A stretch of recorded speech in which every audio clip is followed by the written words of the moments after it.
I was reading this book during the time that I painted it, and that has the story behind this. I really hesitated to share this video, but I'm doing a series on becoming clutter-free by Christmas, and the last category is sentimental clutter, and that is often the hardest. And so I wanted to dive a little deeper into it and what thoughts go along with it. Our belongings can really stir up emotions, and sometimes they are not good emotions. And so we may not even realize it.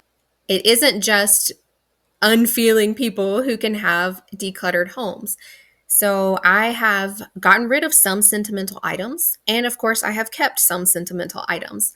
It really goes along with the topic of this book, and I also used it as the bookmark in this book. So my husband had some health problems, probably stress related, and he turns 40 this year, so it's not like we're that old. Anyway, it was something with his heart. It wasn't super serious, but he did have a procedure done for it. And so we were at the hospital, and I had already started reading this book, and it was really good. So I was like, I'll just take it with me. And I love doing watercolor painting. And so the surgery was gonna be like 2 or 3 hours long. So I was like, okay, I will take that and do some painting while I wait. And so this is the part that can make me cry. And I wasn't planning to actually cry during the video, but there can be emotions involved, and that's okay. But that's also why we do this category last. So if you haven't watched the other videos, I will link to the playlist in the description so you can go and start and build up slowly to finally get to decluttering sentimental items. I'm gonna have to edit out part of that just because it's so much, but it just really takes me back. We may think, oh, because it's bringing out this emotion and these strong feelings, then it's important and we should keep it. And that isn't necessarily the case. And we don't always need to keep things, especially if they are stirring up negative emotions. Oh my gosh, this is hilarious. Okay, can I even make this video? It just takes me back to that moment while my husband was in surgery or whatever procedure. I mean, it wasn't like open heart surgery. They went in through a vein to shock his heart because it was an arrhythmia. So I'm like, would he be mad if I put this video on YouTube? Ugh. Okay. It's difficult to get rid of sentimental clutter because it's emotionally draining, because it's bringing up these moments or topics that can be kind of heavy or things that you don't really want to think about. And so you just want to ignore it and just keep the item. But when you get rid of certain things, then you also get rid of those feelings associated with it. So especially things from like exes or something like that, it can be really powerful to let those go. All right.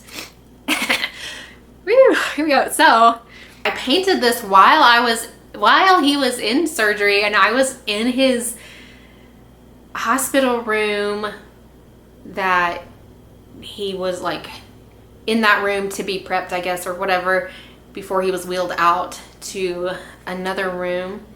And so I just stayed in there after I ate and went for a walk, and then I came back and I painted this. And I mean, it's just like so cheerful and whatever, but it was just like, ooh, this is not helpful because it is giving me so much time to think. Like normally that's why painting is so therapeutic, because it helps you focus, and I'm not on my phone, I'm not scrolling, I'm not distracted by other things. I can just think my own thoughts and I'm not having input from anyone else. And I'm like, ooh, my own thoughts are not great right now. I mean, it wasn't terrible, but it was to the point where I was like, okay, the doctor was going to call me, the cardiologist was supposed to call me when it was done, which I was like, that is weird. I didn't know this about doctors, but I loved him. All of the staff was amazing, and it was really a great experience for the most part. I got distracted by crying earlier, so I forgot to finish my story. But the painting takes me back to that moment in the hospital before the doctor had called, and I didn't know what was going on with my husband or how he was or how things were going to be after. And so, even though it was low risk, it was still a little bit scary. And I was waiting a little longer than they had originally said. But the doctor did call me, and I didn't realize that he told me the outcome before my husband knew because my husband was still under. And so he was just like, it went really well. I'm really happy with the results. And he kept saying, I'm so happy. I'm so happy. And I was like, okay, what's the catch? Why are you saying you're so happy? But I guess it was just because he really had just finished up with that. Anyway, the picture takes me back to that moment of uncertainty and thinking about life and how quickly it can change in just a short moment. I guess painting can really take you back to a moment and a location, and I love having paintings in my home, and that's why I took up watercolor, because I wanted pretty paintings for relatively inexpensive to decorate my home. And I didn't know when I started that I would associate memories with the locations where I was when I painted those pictures. So I have been painting in beautiful locations and like on vacations and some of my favorite places. And it does have to do with clutter as well, because things that can have no meaning to anyone else or just be so simple and surface level can be so deep and rich and full of stories and meanings for your life. And that can be why it's difficult to let go of things.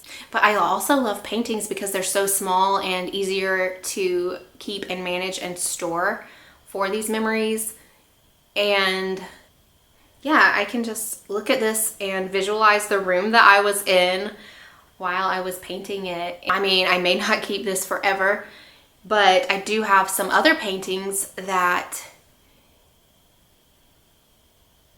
instead of getting a souvenir of that location, I created a painting there, and then that serves as my reminder. So let me know if you'd be interested in more videos about watercolor. I was originally planning to just make this video part of my book review of Being Mortal and add it in there, but that was getting too long. But if you would like to see that and know more about that book and other things that can make me cry, then you can go check out that video.